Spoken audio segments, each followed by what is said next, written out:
Good morning, good people. Today is Thursday, June 13th, 2024.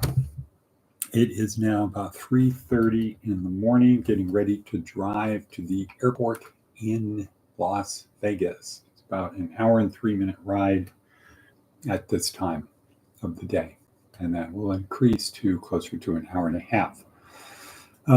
Going to a funeral for my Aunt Marie, who died at the age of 99, not last Saturday, but the Saturday before that, in an unexpected accident. Living home alone at the age of 99 in good health, boom, tripped over a cord, broke her hip, broke her elbow, was on the floor for a while before somebody came over. Since she lived alone, and did well on her hip surgery, but then a few days later, preparing for her elbow surgery, I think the shock, the cortisol, and the meds and everything else, the change of lifestyle was just too much. Her body just couldn't handle the stress of it, is my understanding, but I don't really know. So,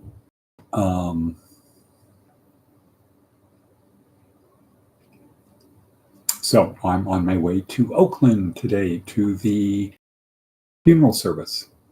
Right. And we'll go from there. See what happens for the rest of the day.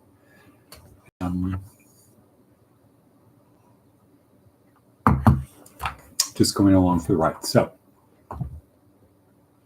a remarkable woman in that she was just steady, always positive, doing her part. The oldest daughter, my dad's older sister, she is now survived by her younger sister and her younger brother, Yola and Jerry, who no doubt will be there today as well. So last night was the rosary, etc. viewing. Today, funeral. Tomorrow, I think, is the going out to the cemetery. I have to be back later today because I have to be in Vegas tomorrow. But paying proper respects for someone who led a good life. She's a good woman, led a good life, had friends, etc. Did her thing, had 3 children, and they had, I believe, 4 grandchildren. I don't know how many grandchildren great-grandchildren, but my Aunt Marie lived in the same house probably for 70 years, close to 70 years. So it'll be interesting to see what happens with that now. And let's see, what else? Okay, so in our big perspective of the world, today's meme is goodbye, Aunt Marie. Oh, how appropriate. But what are we studying this week? This week is day 4 on week 4. So we're actually doing a little bit more of Loyola, Ignatius of Loyola. And I just needed to correct that. One of her sons graduated from Santa Clara a few years before me. And so I guess it's okay and fitting because her brother, my dad, also went to Santa Clara. So she had an indirect history, actually a direct history with Santa Clara. And her son's husband, Ken, who went to Santa Clara, married someone he met at Santa Clara. So sort of a Santa Clara day, I guess. There'll probably be some other graduates from Santa Clara there from my cousin Ken's class. But they won't have any copper clangers. Okay. So she lived to be 99. She would have made it had she not fallen, probably. And so what that means is her 99 years are attached to, now she has great grandchildren who might be, 20 years old. So they're going to go another 80. So there's like a 200-year span. Somebody at this age who's 20 now, let's say they live to be another 80, they can say, yeah, I remember my great-grandmother, my great-grandma Marie, who was born in 1925. So she certainly could tell some stories of what life was like when she was 20. Very different world. World War II was going on at that time. So she was born after World War I, was really in it during World War II. Saw a lot of changes. Went from a world of no telephones, probably remembers seeing people with horse-drawn wagons. Not everybody had a car in the 30s. Let's say when she was an adolescent, when she was 10 years old, 1934, not everybody had a car. Cars were kind of a big deal. And what they were like. Can you imagine thinking back to your first car, and it's an old jalopy, and getting into a Tesla, riding around in a Tesla? Say, wow, these things have really changed. And then yet other things like a letter, writing a letter. Yeah, I remember the first postcard I got, or the first letter I received, or writing my first letter to Santa Claus. And it's still pretty much the same thing. I would say the only thing that's different is you have to add a zip code now. Then name, street, city, state, boom. Drop it in a box.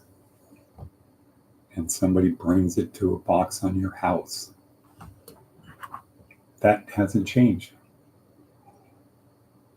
In her lifetime, no TV. I think she probably didn't see TV until after World War II. Maybe to late 40s, early 50s. Color TV, I think, was in the 50s, early 60s.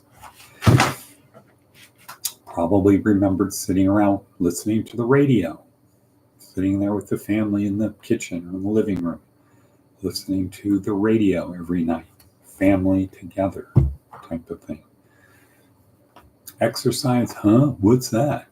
Life is action. We're out there working every day. We got to walk here. We got to walk there. We got to do this. We got to do our own yard work. Gardener? You're going to pay for a gardener? What are you, crazy? We have to do the work ourselves. Having our own tomato garden, whatever. I don't remember that she had anything like that in her backyard. But making dinner, making lunch, making breakfast, giving your husband his lunch, the kids their lunch to take to school or to work every day. Having to do that, keeping the house clean, being very active. Maid, what do you think I am, rich? No, we clean our own houses. Going to the store, keeping very active. Interesting, probably grew up, they had, who knows, maybe one car. My uncle might have gone to work, had somebody pick him up, the carpool to work, had one car for a long time, and 2 cars. People with a 2-car garage, man, you're rich. You're in good shape.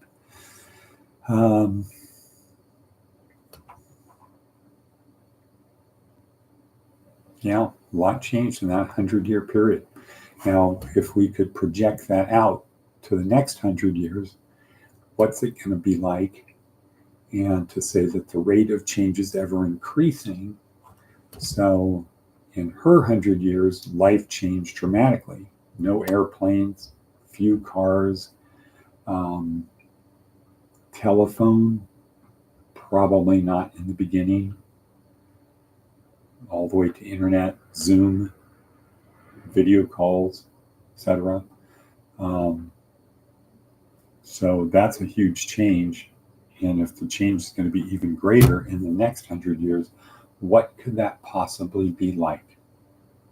What could that possibly be like if things are going to change a lot more in 100 years? Now, we're anticipating they're going to change for the better. What happens if they change and things go back to the way they were 200 years ago, beginning of the 19th century? Well, actually 1824. What was that like? That was pretty rough, pretty rough. You had horses. Didn't go very far. People did not travel that far unless they were on a train or a boat. Things took a long time. Life was much slower. People didn't really learn a lot every day. Be an interesting number to know is how much new information do we get per day? And by new, I mean like new, like I wasn't exposed to this before, as opposed to refinement of something I already knew. Like, for example, if you have to walk a mile into town 200 years ago, every day you'd see oh, there's a new plant. I didn't notice that rock before, that tree, there's a bird up there. Those are kind of incremental new knowledge, getting a fuller awareness of the stuff that's already there, versus you watch a YouTube video of something radically different from anything that you knew. You're seeing new people in new places talking about new things. What is the amount of new information compared to 200 years ago? 200 years ago, my hunch is most of the new stuff people learned every day was just incremental degrees of things they already knew, and they weren't really that significant. Mostly, of the 365 days a year, there was some major new knowledge, things I didn't know last year that are outside of the realm of the things I knew, versus today, things I know today that I had no concept of a year ago. And if you imagine 100 years from now, what that will be like. It's hard to even imagine what it would be. So, keeping that in mind, we're now 12 minutes and 8 seconds in. So what my plan is for today, I still have to do the Peloton. That's why I'm up so early. I have to do the Peloton because I could leave at 4:30. Gotten up at 4. Leave by 5, get there by 6, 7:30, whatever. So, but have to do the Peloton because I have been doing it every day since December 25th. I've not missed one day, just like I haven't missed one day of this podcast. And haven't missed Darren Hardy, haven't missed Hallow. Repetition, repetition, repetition. Replace habits with better habits. That's what we're here to do, is to help you. And today's talk was just kind of a tribute to my Aunt Marie, to pause and think about her life, which I will be doing much of the morning, on the drive, on the plane, in the Uber, on the way to the church, etc. That's what I'll be doing much of the day, thinking about her, contemplating her, which will, of course, lead to thinking about my dad, thinking about my grandparents, imagining their parents, etc., all the way back to Mother Cabrini. Get her in my thoughts for today. And then bringing that down, project it across to my kids, their kids, and what the future will be like when it's my funeral. And if anybody will show up for that. Anybody good, anybody positive, other than, yeah, that son of a bitch is finally dead. I just had to come and make sure he didn't slip out of it again.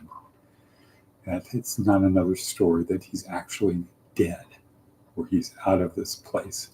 So anyway, thank you all for being there. I will try to remember to, at about 6 o'clock, to post on Signal, et cetera, on all of the places that the podcast is there. Missing you all, wishing the best, pray for those who persecute us. And you might go to the readings for the church today. Kind of interesting, talking about the Beatitudes. But that's it for today. I will see you all tomorrow, God willing, if the creek don't rise. With that, Auf Wiedersehen, people. Hasta la vista, baby. Bonk.